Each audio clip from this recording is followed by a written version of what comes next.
May booking ka? Ay sir, wala pa po. Wala pa? Oh, medyo kupas na yung jersey mo. Balitan mo na yan ha. Thank you po Sir Jay. Oh, balaklava.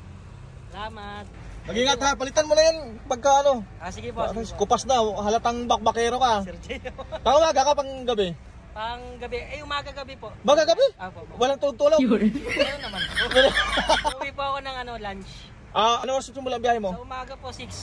Tapos? Uwi ako ng 12. At pahinga? Apo, Tapos pakulit ako ng mga 4. ilan, magkano kinita mo sa isang araw pag amuy ka? Siguro mga may 1.5 din po minsan.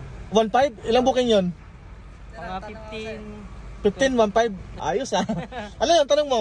Pero yung akin sir ba, yung kuwan ko, yung joyride ko dati, nakuan lang sa promo code lang, di ako nakuan. Nag-report ka na ba nun? Nag-report na ako dun kasi yung na-accept ko siya tapos hindi ko na-pick up yung pasayro. Na-complete mo? Na-complete ko. Ano sabi sa'yo ng support? Sabi niya sa akin ba, hintay lang doon ng tawag. Kailan lang yun? Matagal na. Papalo up dyan sa akin sa Monday. Ano sir, salamat sir. Sige. Una na ako ha, mag-ingat ka. Sir, thank you po. Ayun, kupas na kasi yung jersey nila, buti na lang at may dala-dala tayong jersey para bigyan natin sila ng pamalit o para maging bago naman yung suot nila. Kita-kits po tayo sa kalsada sa mga madadaanan ko, lalo na sa mga may kupas na yung jersey. Deserve nyo naman na mabigyan natin ng bagong jersey dahil pagka kupas na, so ibig sabihin mga bakbakero yan, mga masisipag sa biyahe yan. Mag-ingat po lagi sa biyahe mga idolo at kita-kits lang tayo sa kalsada.